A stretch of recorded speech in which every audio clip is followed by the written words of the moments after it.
술집에서 술을 먹다가 시비가 붙어가지고 맥주병을 깨서 맥주병을 깨서요? 부인하는 상황이었거든요. 네. 내가 난 적 들고 없다. 이렇게 이런 적이 없다. 혹시 술을 많이 먹어서 기억이 안 나는 거 아니냐? 그렇게 물었더니 자기는 소주 6병이 주량이 기준이 높네요, 일반인보다. 그 정도 먹질 않아서 너무 멀쩡했다는 거예요.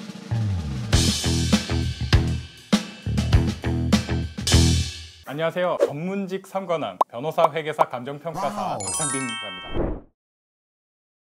근데 오늘 더 놀라운 분을 모셨어요. 쉽지 않습니다. 판사, 검사, 변호사 3관왕을 달성하신 최승현 변호사님. 네, 안녕하세요. 소개받은 최승현 변호사입니다. 애초부터 그러면 검사, 판사, 변호사를 다 하려고 계획을 하셨던 건가요? 아유, 그런 건 아니고 검사를 하겠다고 생각을 하고 공부를 했었습니다. 예. 검사를 하다가 또 판사를 하시게 된 계기가 뭐 있으셨나 보죠? 검사 생활을 하다 보면 흔히들 아는 것처럼 좀 힘들기도 하고요. 제가 생활하던 때는 또 많이들 알고 계신 것처럼 술도 좀 많이 마셨고요. 또 한 5년 정도 검사 생활을 하다 보니까 자연스럽게 형사사건에만 너무 치중돼 있는 듯한 느낌도 있었고, 도대체 법원 안에서는 어떻게 이 사건들을 돌아가나 이것도 궁금하기도 했었고, 그래서 옮겨볼까. 남들은 옮기기 힘든 곳을 지금 벌써 2군데를 거치셨습니다. 저는 좀 궁금한 게 되게 어린 시절에 굉장히 열악한 환경을 극복하셨고 또 가족들이 다 열악한 환경에서 굉장히 잘 되셨다고 저는 들었거든요.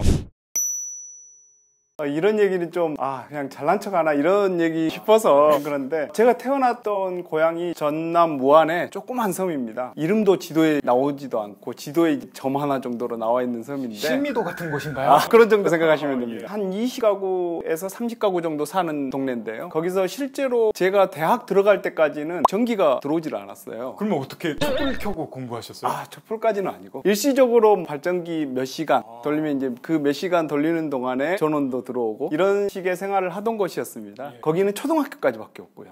그래요? 네. 굉장히 열악한 곳에서 어떻게 이렇게 삼관왕이 되나요? 그러면 대학교를 가신 다음에 사법시험을 준비하신 계기가 또 있으실까요? 고등학교 갔을 때쯤에 검사라는 직업에 대해서 꿈을 꾸고 있었습니다. 적극적으로 수사도 하고 소위 말하는 거악을 척결한다 그래요. 예. 범죄자들을 다 때려잡는다. 그런 생활에 대해서 막연하게 이렇게 꿈을 가지고 있었습니다. 저는 검사가 처음부터 꿈이셨고 거기서 조금 더 나아가서 판사도 경험하셨는데, 그러면은 공부를 하시면서 나는 공직 생활을 해야겠다 이런 생각을 하셨던 거네요. 맞습니다. 검사를 꿈꿨기 때문에 공직자로서의 법률가를 생각을 많이 해왔었죠. 그럼 범죄자들을 많이 보셨겠네요. 네, 실제로. 많이 구속시키고 싶으시고 막.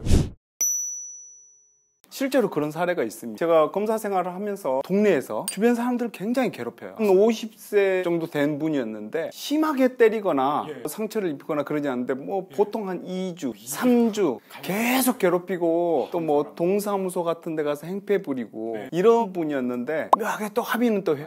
그래요? 상해 사건에서 기소유예 처분하고 폭행 사건이면 합의되면 공소권 없음 처분 이렇게 되어 왔었는데, 제 사건에 와서는 동사무소에서 공무원한테 행패 부리고 공무원 때려서 3주 상해 입히고 그 사건으로 왔는데, 조사를 받는 도중에 검사실에 침을 뱉고 진짜 진상이네요. 니들이 나를 조사해 이런 태도를 보였는데, 결과는 어떻게 됐을까요? 제가 기존에 기소유예 받았던 사건들, 그런 사건들 전부 제기를 할 수가 있어요. 형습상해로 의유를 하고 구속영장을 쳐서 구속이 됐습니다. 와, 여러분들 사람들 괴롭히고 살면 바로 구속될 수 있습니다. 제 생각에는 계속 뭔가를 성취하시고 계속 점법을 해오신 과정이고 지금도 계속 뭔가를 도전하고 계신 것 같아요. 그 비결이 혹시 뭐라고 생각하세요?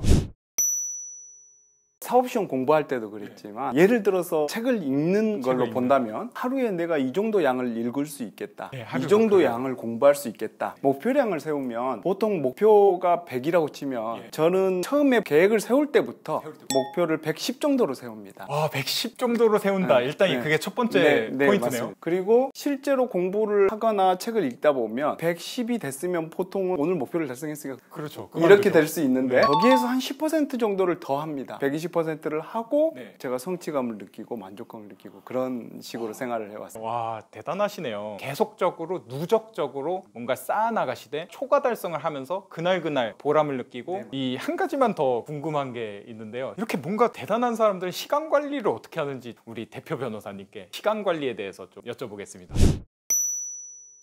요새 MBTI 유행하잖아요. MBTI가 뭐세요? 제가 ESTJ. T요? 네. 굉장히 철저하신 분이시네요. J형이라서 계획을 잘 세우는데요. 일주일이면 일주일, 한 달이면 한 달. 전체적인 계획을 세우고 하루 짧게 이 짧은 걸 상세적인 세부 계획을 또 네. 나누고 아까 말씀드렸던 그거하고 연계되는데요. 110%, 120% 달성하는 방식으로. 그러면 일을 하더라도 110%를 처음에 목표를 세웠는데 결과적으로는 120% 달성하는 게 되니까 그렇게 되면 일이 조금씩 당겨지고 시간이 절약이 되고 네, 효율성이 늘리고. 네, 맞습니다. 그런 식으로 운영해 왔습니다. 저 너무 공감됩니다. 사실 사전에 좀 궁금한 부분이 있다고 해주시는 분들이 좀 있어서 조금 디테일한 질문 준비했습니다. 네. 판사, 검사, 변호사 3관왕이신데 어떤 직업이 가장 만족도가 높은지 이건 좀 민감한 질문이긴 한데요. 저희 방송에서 한 몇 달 전에 찍었는데요.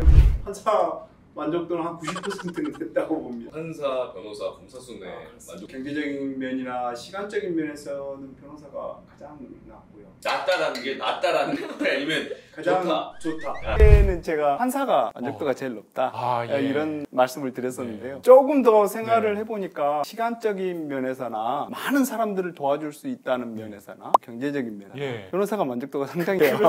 마지막 거에 방점을 좀 찍으셨습니다. 경제적인 면.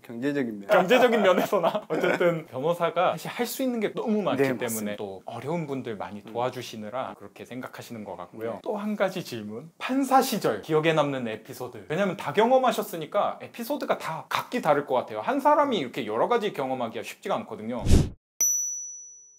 판사 시절에 이제 형사 단독 판사를 하던 시절에 20대 초반 여성이 공무집행 방해로 기소돼가지고 왔는데 술집에서 술을 먹다가 시비가 붙어가지고 맥주병을 깨서 맥주병을 깨서요? 시비가 붙은 상대방 남성한테 이렇게 해가지고 특수협박 이런 거 다 의율돼가지고 왔었어요. 법정에서 피고인 신문하는데 부인하는 상황이었거든요. 내가 난 한 적 들고 없다. 이렇게 이런 적이 없다. 혹시 술을 많이 먹어서 기억이 안 나는 거 아니냐? 그럴 수 있잖아요. 그래서 내가 그렇게 물었더니 이 친구가 자기는 소주 6병이 주량이니까 수준이 높네요, 일반인보다. 그 정도 먹지를 않아서 너무 멀쩡했다. 근데 결과적으로는 이렇게 심리를 해보니까 체포 현행범으로 체포를 했는데 체포 과정이 좀 부적법한 과정이 있어서 전부 다 무죄 나가고 그렇게 했던 사건이 좀 기억에 남습니다. 와, 이거는 좀 너무 드라마틱한데요. 그러니까 절차의 적법성이 없으면 뒤에 있는 절차도 또 무력화가 되는 법에 있습니다. 그러면 제가 궁금한 게 하나 더 있어가지고요. 판사 시절 때 원피고가 막 싸우잖아요. 저도 사실 원고 대리도 하고 피고 대리도 해봤는데 둘 다 자기한테 유리한 주장을 하거든요. 거기서 거짓말도 막 하고 그럽니다. 판사를 오래 하셔가지고요. 가려내는 눈이 좀 생기셨을 것 같은데 어떠신가요?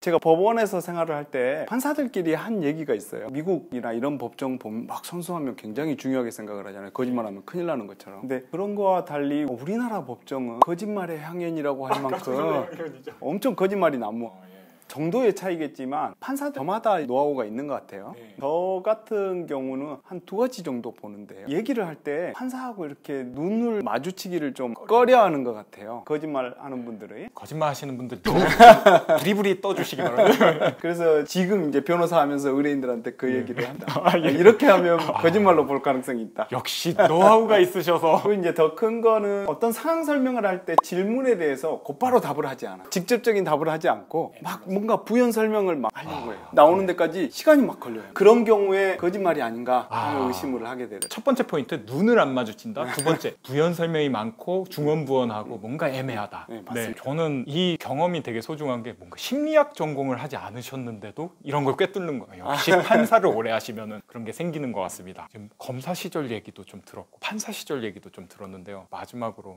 지금 솔직히 다 이루셨잖아요. 앞으로의 목표가 혹시라도 있으실지.